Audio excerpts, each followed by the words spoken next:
Papa gars, Oui, oui. je voulais profiter pour poser une question. J'avais une question là depuis, mais ça qu'elle va tourner comme ça. Après, je vais oublier.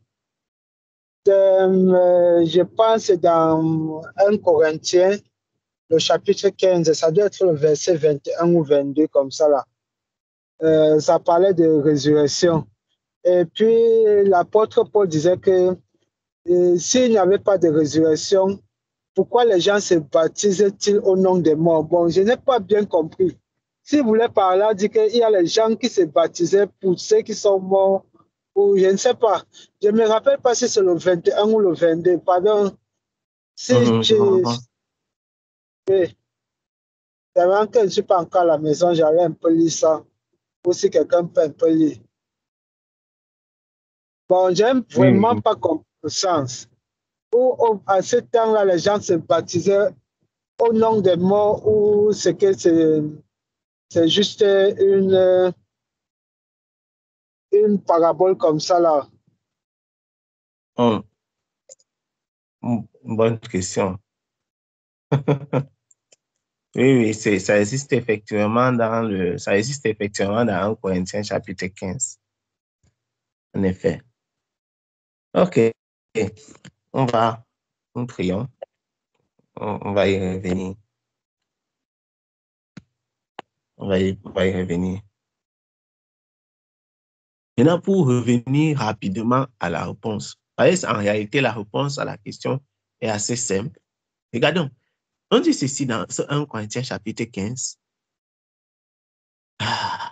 1 Corinthiens chapitre 15, pour revenir. On dit ceci.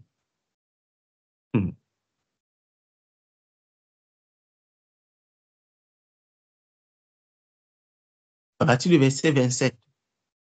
Dieu, en effet, a tout mis sous ses pieds. Mais lorsqu'il dit que tout lui a été soumis, il est évident que celui qui lui a soumis toutes choses est accepté. Lorsque toutes choses lui auront été soumises, alors le Fils lui-même sera soumis à celui qui lui a soumis toutes choses, afin que Dieu soit tout en tous. Verset 29, c'est ici que c'est intéressant maintenant. Autrement, que feraient ceux qui se font baptiser pour les morts? Autrement, que feraient ceux qui se font baptiser s'il est mort? Si les morts ne ressuscitent absolument pas, pourquoi se font-ils baptiser pour eux? Et nous, pourquoi sommes-nous à toute heure en péril? Chaque jour, je suis exposé à la mort. Je l'atteste, frère, par la gloire dont vous êtes pour moi le sujet, en Jésus-Christ notre Seigneur. Si dans des vues humaines que j'ai combattu contre des bêtes à Éphèse, si c'est dans des vues humaines plutôt que j'ai combattu contre des bêtes à Éphèse, quel avantage m'en revient-il? Si les morts ne ressuscitent pas, mangeons et buvons, car demain nous mourrons. Magnifique, magnifique, mes bien-aimés. Donc, l'apôtre Paul ne donne pas, en effet, je vais être vraiment droit, direct, concis. Paul n'est pas en train de dire qu'il faut se baptiser pour les morts. Notez dans le texte que Paul parle de eux et il parle de nous. C'est très important. Paul parle de eux et de nous. Faites très attention à ces détails. Je relis le verset 29 et 30. Alors, que feraient ceux dont eux qui se font baptiser pour les morts? Si les morts ne ressuscitent absolument pas, pourquoi se font-ils baptiser pour eux? Ce n'est pas une doctrine que Paul a enseignée. Paul fait le constat qu'il y a dans la société, et les gens de Corinthe connaissaient des gens pareils. Il y avait donc dans la société des gens qui se baptisaient pour les morts. et dont les gens de Corinthe étaient informés. Les gens de Corinthe savaient qu'il y avait des gens qui se baptisaient pour les morts. Mais ce n'était pas une doctrine qui était pratiquée et enseignée par Paul. Paul dit donc que, puisque Paul est en train d'enseigner sur la résurrection, vous comprenez pourquoi nous avons commencé notre partage ici en parlant de la résurrection. Parce que la résurrection est le point capital de l'enseignement de Paul. Paul explique pourquoi la résurrection c'est un must, c'est une obligation. Il faut que la résurrection existe même pour que notre foi chrétienne ait un sens. Il dit que mais si la résurrection n'existe pas, même parmi vous là-bas, vous connaissez des gens qui se baptisent pour les morts. Ils se baptisent donc pour les morts. Pourquoi? Je ne sais pas si je m'explique bien, mon frère Yannick. Il dit donc, dans votre peuple là-bas à Corinthe, vous êtes... Voilà. Paul dit que vous connaissez donc, il y a des gens qui se baptisent pour les morts, que vous connaissez. Il dit donc que si en réalité, quand on meurt, on ne ressuscite pas, il n'y a pas de vie, il n'y a rien qui vient après la mort. Pourquoi les gens que vous connaissez, pourquoi il y a des gens qui se baptisent pour des morts? C'est la question que Paul pose. Les gens là que vous savez, là qui se baptisent pour les morts, là, ils se baptisent. C'est un peu comme si dans un enseignement, par exemple, je viens comme ça et moi, je suis le frère Gaël. Je connais par exemple qu'il y a l'animisme au Cameroun. Il y a l'animisme au Cameroun. Je suis en train de vous expliquer, de vous faire un enseignement sur la résurrection des morts, sur le fait que la vie ne s'arrête pas après la mort physique, après le jour de la mort. Maintenant, je vous fais allusion au fait que les Bamileke, par exemple, au Cameroun, ceux qui pratiquent l'animisme parmi les Bamileke au Cameroun, ils partent retirer les crânes de leurs parents et ils se prosternent dans les lieux sacrés pour parler à leurs ancêtres. Vous comprenez un peu? Maintenant, si moi je vous dis ceci, pourquoi donc certains partent sur les lieux sacrés pour parler à leurs ancêtres qui sont décédés? Si la vie s'arrête après la mort, pourquoi les gens partent parler dans les lieux sacrés à leurs ancêtres qui sont morts? Ça, c'est une question que je pose. Pourquoi les gens vont dans les lieux sacrés parler sur les crânes de leurs ancêtres qui sont décédés? Pourquoi les gens partent parler sur la tombe de leurs parents? Si la résurrection des morts n'existait pas, si la vie s'arrête le jour de la mort, à qui s'adresse-t-il? Je ne sais pas si je m'explique bien, mes bien-aimés. Lorsque je fais cette remarque-ci, ça ne veut pas dire que je suis pour le fait, voilà. Ça ne veut pas dire que je suis pour le fait de parler sur la tombe, tu vois un peu. Ça ne veut pas dire que je suis pour le fait de retirer le crâne. Je suis juste en train de faire le constat qu'il y a des gens qui le font. Donc, Paul fait dans sa lettre le constat du fait que certains gens se font baptiser même pour les morts. Mais quel serait le sens de ce baptême qu'ils font pour les morts si les morts ne ressuscitent pas? Si tout s'arrête après la mort, pourquoi te baptiserais-tu au nom des morts? Ça serait absurde. Si tout s'arrêtait après la mort, personne ne devrait se baptiser pour un mort, puisque en réalité, quand tu te baptises pour un mort, ça veut dire que tu es en train de vouloir demander quelque chose au divin pour ce mort-là. Mais si tout s'arrête après la mort, il n'a plus donc besoin qu'on demande quoi que ce soit pour lui. Donc, si on demande quelque chose au divin pour lui alors qu'il est mort, ça veut dire qu'on est conscient que la mort là n'est pas la fin de toute chose. Comprenez? Donc, Paul dit, mais pourquoi donc les autres là, eux, ils se baptisent pour les morts? Si les morts ne ressuscitent absolument pas, vous entendez le mot là? Absolument pas. Pourquoi se font-ils, eux, baptiser? Pourquoi ils se font baptiser pour eux? Maintenant, tu vois, il vient maintenant au verset 30, il dit, et nous. Ah, merci Saint-Esprit. Et nous, il montre dans la différence entre nous et eux. Et nous, pourquoi sommes-nous à toute heure en péril? C'est comme j'ai dit tout à l'heure. Je vais dire, je répète encore. Que font les animistes? Et ce n'est même pas seulement au Cameroun, partout. Partout dans le monde, il y a des animistes. Dans beaucoup de peuples, et beaucoup de peuples, il y a ça. Pourquoi donc les gens partent parler sur la tombe de leurs parents si la vie après la mort n'existe pas? Ça, c'est une question que je pose à l'humanité. Vous voyez, les gens, ils viennent avec les gerbes de fleurs. Quand ce n'est pas les gerbes de fleurs, c'est une fleur, hein, à la commémoration de la mort de leur père ou de leur mère. Les gens vont dans les cimetières, même ici en Europe. Tu ne crois pas à la vie après la mort. Tu fais quoi au cimetière? C'est la folie ou quoi? Qu'est-ce qui se passe dans ta tête? Je ne crois pas à la vie. Vous voyez comment le diable a enfermé l'homme dans la folie, non? Les gens font quoi au cimetière un an après l'enterrement? Si tu ne crois pas qu'il y a une vie après la mort, tu fais quoi au cimetière? Dis que non, j'aimais trop mon père, j'aimais trop ma mère. Tu fais quoi au cimetière?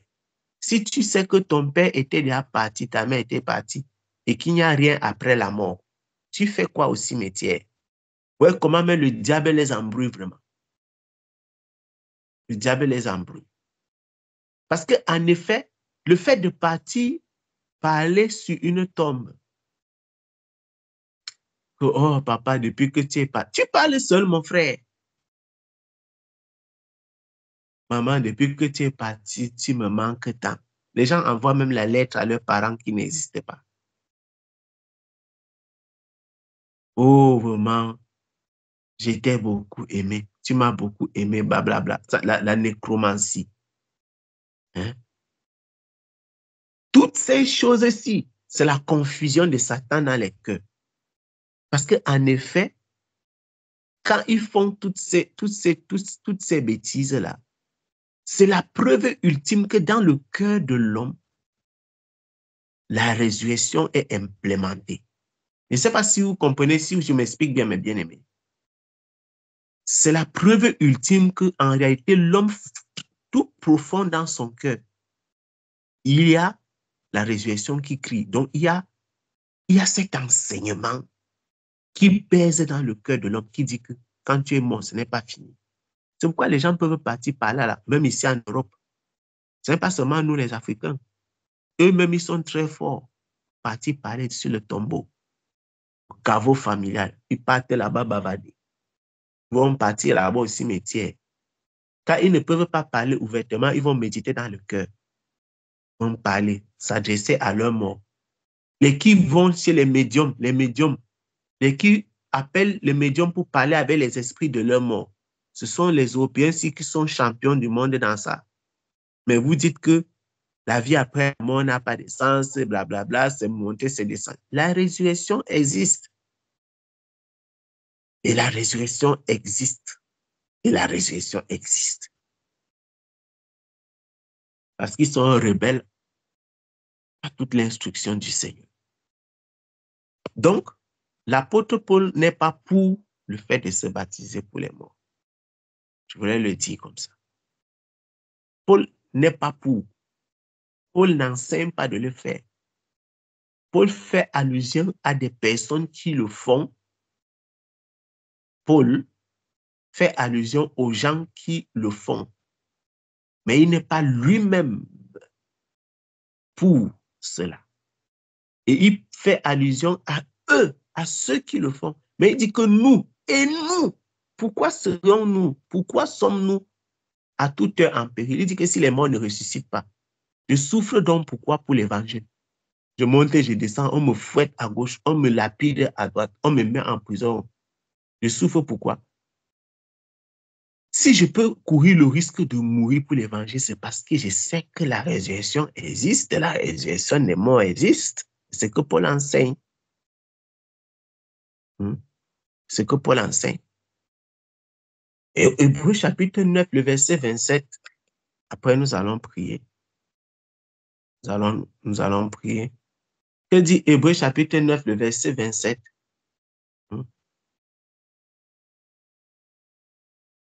Et puis c'est terminé. Hébreux 9, le verset 27 dit ceci, mes bien-aimés. Verset 27. Oui.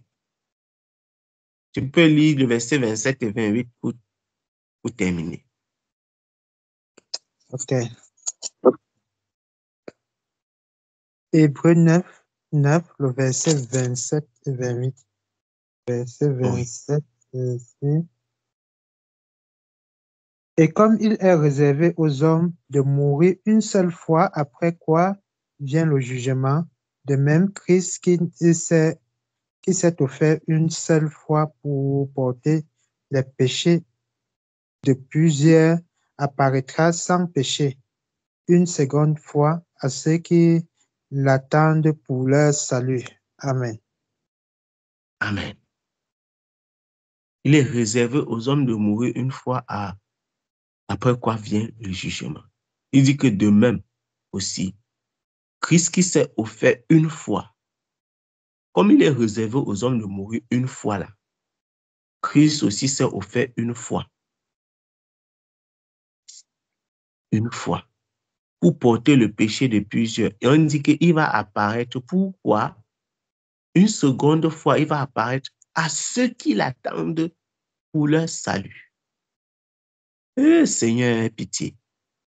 Les gens sont dehors en train de dire que quand ils sont morts, ils partent au purgatoire. Quand ils sont morts, on peut prier pour eux.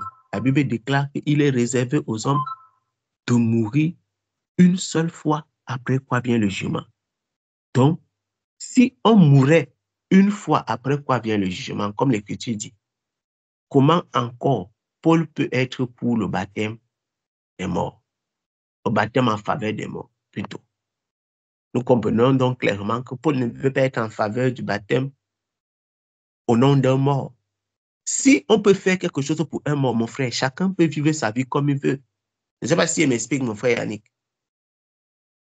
Si on pouvait vivre, c'est-à-dire que si un mort pouvait partir et on se baptisait en son nom, c'est que chacun peut vivre comme il veut, il s'en fout. Il sait que dans tous les cas, si je pars, mes enfants vont se baptiser pour moi, ou bien mes frères. Tu comprends un peu? Oui, mon frère. Voilà. On ne peut pas se baptiser pour un mort, ni encore l'enseigner, ni encore l'instruire, ni encore le conseiller. Ce n'est pas dans la doctrine de Jésus-Christ. Donc, nous comprenons que toute l'Écriture est d'accord par rapport à cela. Hébreux 9, donc, verset 27, il dit que puisqu'il est réservé aux hommes, et comme il est réservé aux hommes de mourir une seule fois, après quoi vient le jugement, il n'y a pas de purgatoire possible. Il n'y a pas de zone de transition. Il n'y a pas de que prier pour son âme. C'est soit c'était comme ça, soit ce n'est pas comme ça. Si on pouvait se baptiser au nom d'un mort et il va être sauvé, alors que quelqu'un peut vivre n'importe comment et quand il meurt, on va se baptiser en son nom et il va être sauvé. Tu disais quoi, mon frère?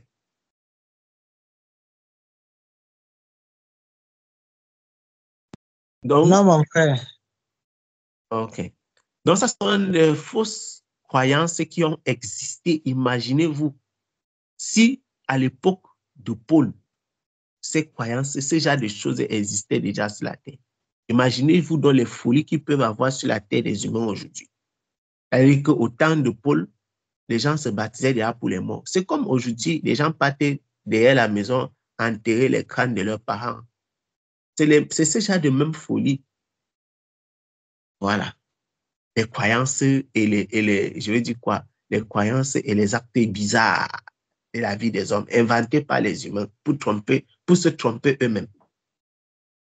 Parce qu'en fait, c'est ça. Les hommes fabriquent les choses pour se tromper eux-mêmes, pour se réconforter dans dans leur folie. Baptême au nom d'un mot. On dit que Christ s'est offert une fois pour porter le péché de plusieurs et il va apparaître une seconde fois encore pour ceux qui l'attendent. Comment tu peux attendre le Seigneur si tu n'as pas son commandement? Tu n'as pas marché comme il veut. C'est que tu te trompes toi-même. Ah, merci Seigneur. Amen. Amen. Que Amen. le Seigneur soit glorifié. Que le Seigneur soit glorifié vraiment. En tout cas, Disons merci au Seigneur. Merci au Seigneur pour ces moments. Merci au Seigneur pour son amour. Merci, Père.